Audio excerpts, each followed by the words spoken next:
Hello,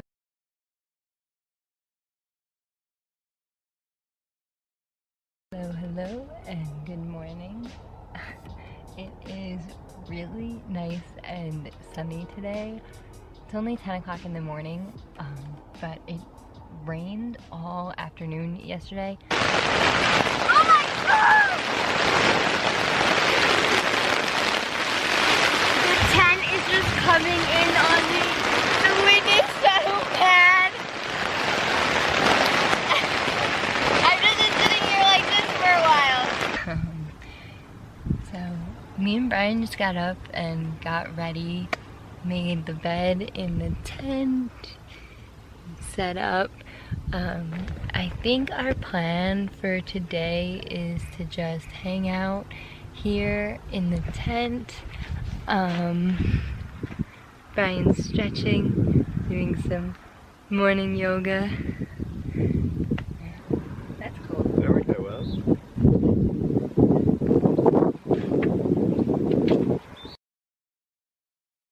What's your guys' names? Gabby. I'm Brian. Gabby, Brian? Okay. What's going on? How come you're crying? I'm sorry, we've just been fighting this morning. Some personal issues. It was a long day. We were camping yesterday, and camping got stuff, flies and stuff. I'm sorry I hit the bump there. I was distracting him from driving, I'm sorry. Can I get you to step out of the vehicle for me, man? Yeah. Just hang tight right there. Do you mind if I take your keys and just put them on your hood? You got it, buddy. I'm so Thank sorry. you. Oh, no, you're fine.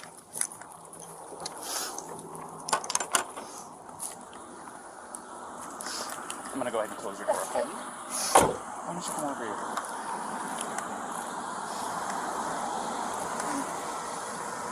SO229, I have the female that was on the passenger seat separated from the male. Keys are on the hood. You want to tell me what's going on? Yeah, I don't know. It's just, some days I have really bad OCD, and Okay. I was just cleaning and straightening up the back of the van before, and I was apologizing to him and saying, I'm sorry that I'm so mean, because sometimes I have OCD, and sometimes I just get really frustrated. Not like mean towards him, I just like, I guess my vibe is like, I hear him be like in a bad mood. And I was just saying, I'm sorry if I'm in a bad mood. I've just been really stressed. I had so much work I was doing on my computer this morning. What do you do for a living? Well, I used to work at an organic juice bar, but I just quit my job. Okay. I was a nutritionist. That was my That's job. cool. And I just quit my job to travel across the country. And I'm trying to start a blog. I just have a blog and stuff. So I've been building my website. So I've just been really stressed. And he doesn't really believe that I could do any of it, so that's kind of been like a, I don't know, he's like a downer. I don't know, we've just been fighting all morning, and he wouldn't let me in the car before. And then Why wouldn't he let you in the car? Because he of told your me OCD? told me I needed to calm down, yeah. But I'm perfectly calm, I'm calm all the time, and he really stresses me out, and this is a rough morning. Well,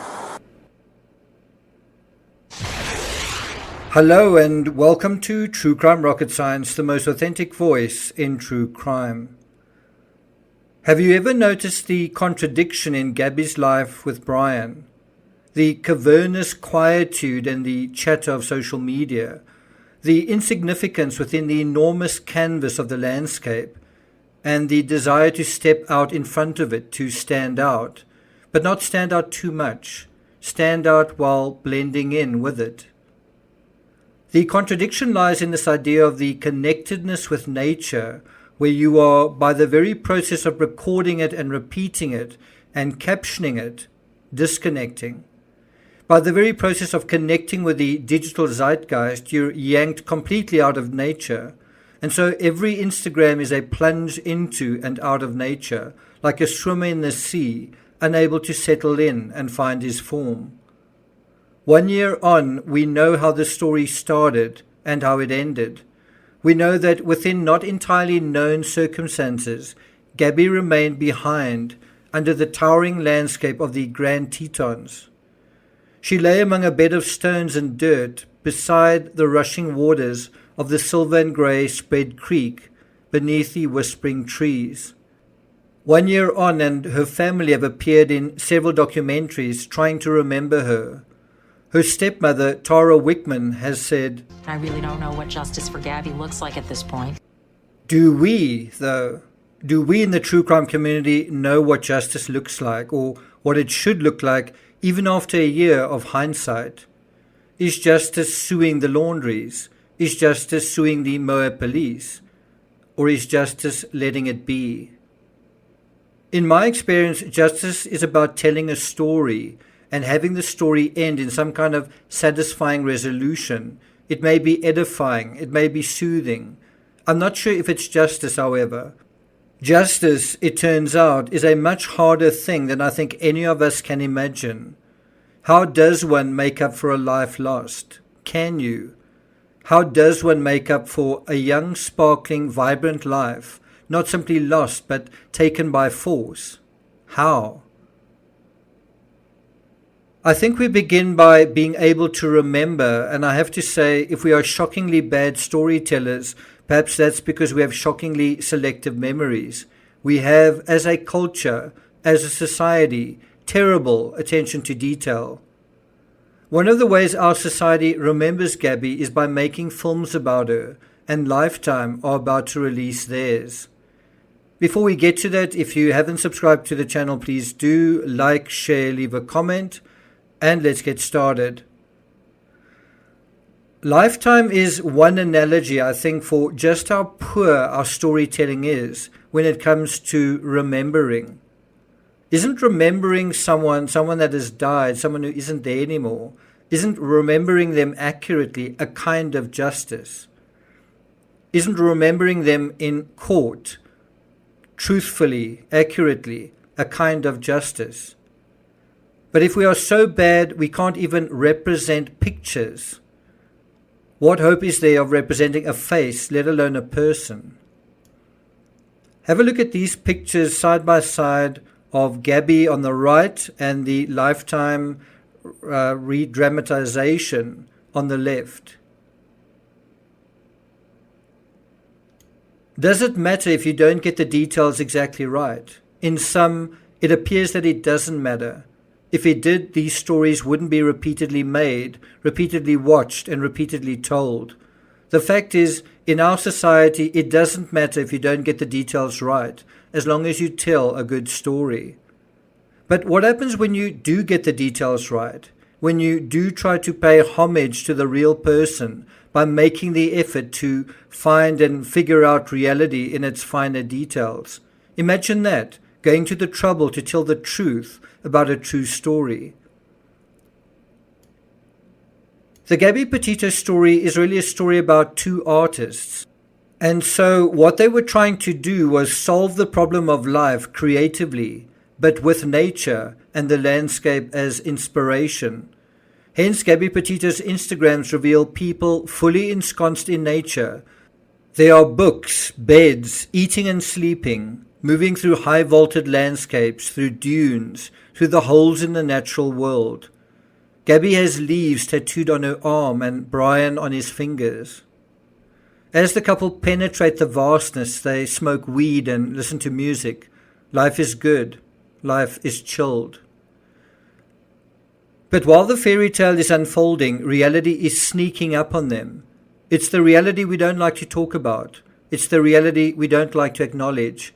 It's those little details that we prefer not to trouble ourselves with. It's things like the cost of fuel and food bills.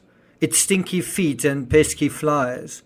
It's the hard work and long tedious hours that a social media enterprise can be. It's how you make a living while pretending each day, every day is all smiles.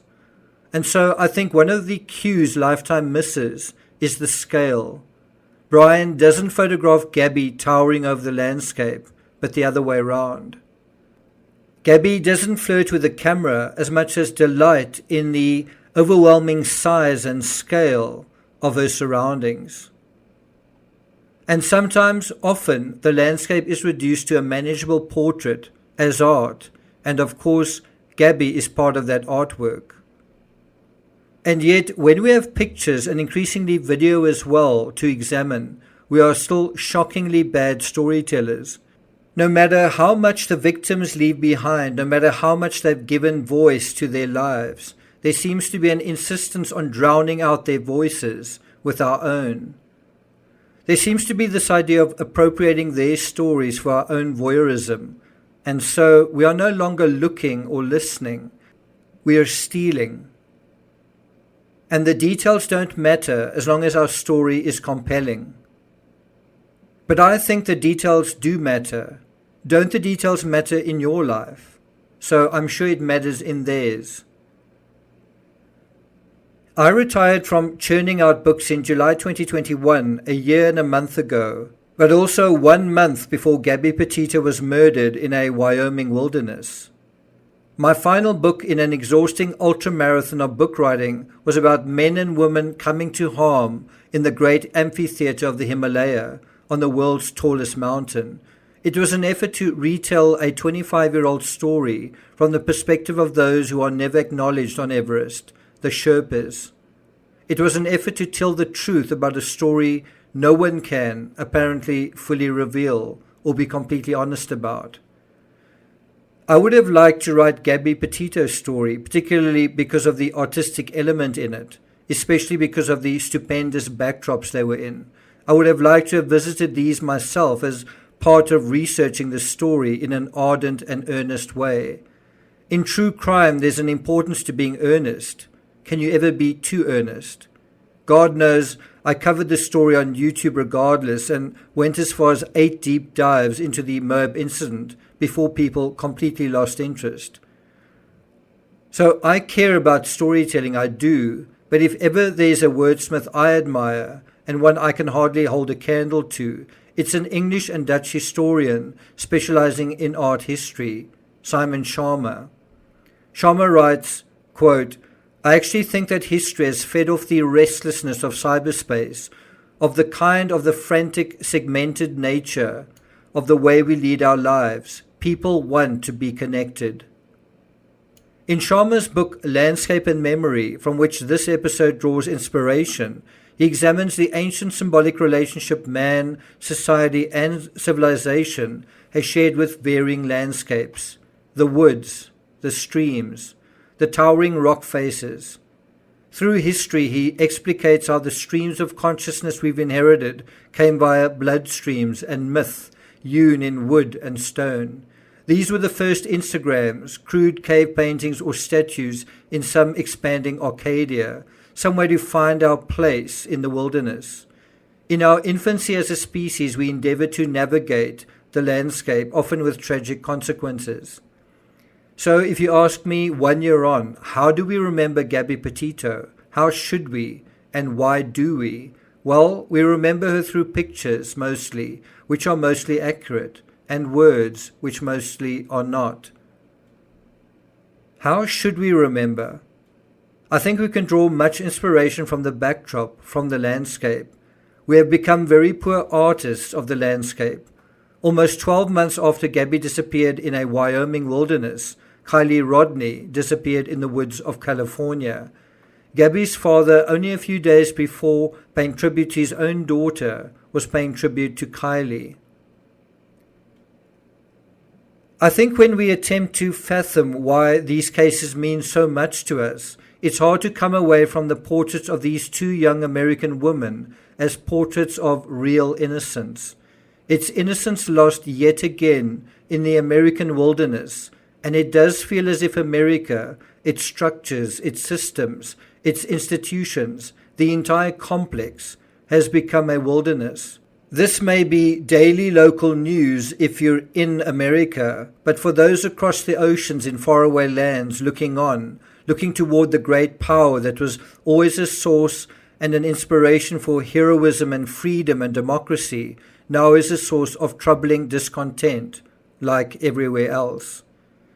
Gabby and Kylie represent the exertions of young and vibrant lives trying to exert themselves on the fabric, only to be drowned in it or destroyed and left to rot in it.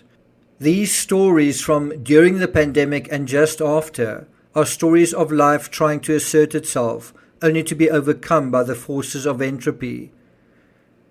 If that wasn't enough, the audiences gyrating over hashtag Gabby Petito and hashtag Find Kylie appear to be bent more on the destruction of those they can find affiliated with these stories. With Gabby, it was the killer of the Moab couple. With Kylie, it was just about everyone who knew her, than really knowing or caring about the victim in the first place.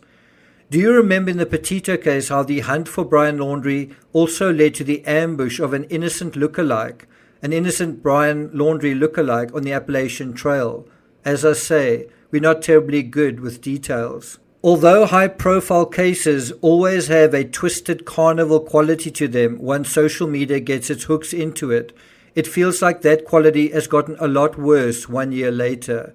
It feels like our collective idea of justice has become a shallow, unsubtle, unsophisticated exercise in blaming and scapegoating.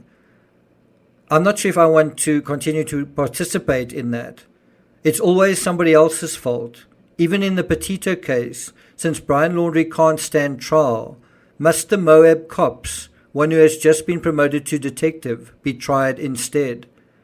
What was once investigative is now a real-time witch hunt, where on the fly you share your suspicions and you try to make a dark story darker, a villain more villainous. It's also a race to do that as fast as possible. As if there wasn't enough evil and trouble in the world, we have to make things more diabolical and traumatic. Simon Sharma writes, quote, "Landscapes are culture before they are nature, constructs of the imagination projected onto wood and water and rock," end quote. Our failure to think in our right here, right now consumption of reality social media is based on a failure to appreciate history, the usual stuff. Who is someone? What is their home? How are they connected to other people? It's because we have lost the capacity to pay attention that we also can't remember. These days, we don't even know what news is actual news, and many no longer even watch the news. So our standards when it comes to actuality have fallen alarmingly. Actuality is the state of existing in reality. If we can't pay attention to the past, we can't pay attention to the present, and the future suffers as a result. Sharma writes, quote, "History gives you insight of the same quality of truth as poetry or philosophy or a novel," end quote. And just as history gives us insight into who we were, geography gives insight into who we are. We go into a lonely, empty landscape to project ourselves. We feel the scales settle again, and we recognize our smallness relative to the size of the world. Our humility is restored. It occurs to me now that if Lifetime gets everything wrong in their dramatization, so long as they try to film on location, that is something they cannot get wrong. Landscapes, in particular mountain and desert landscapes, change exceedingly slowly over time. The facades remain. The silhouettes stay true. So, if anything, no matter how much men may embellish or lie, no matter how lazy we are at recalling events, no matter how badly we are at retelling stories, so long as we can contextualize the landscape, which is another way of saying context, we can get ourselves at least halfway where we need to go on the road to authenticity. You can have flaws, problems, but wow them in the end, and you've got a hit. Find an ending, but don't cheat, and don't you dare bring in a deus ex machina. Find an ending, but don't cheat. The landscape in the end is the ultimate anchor for who we are. It's the foreground we all face, but the backdrop others see when they see us. And so, do the details really matter? Well, a grain of sand can break a machine. Thank you for listening, and I'll see you guys next time.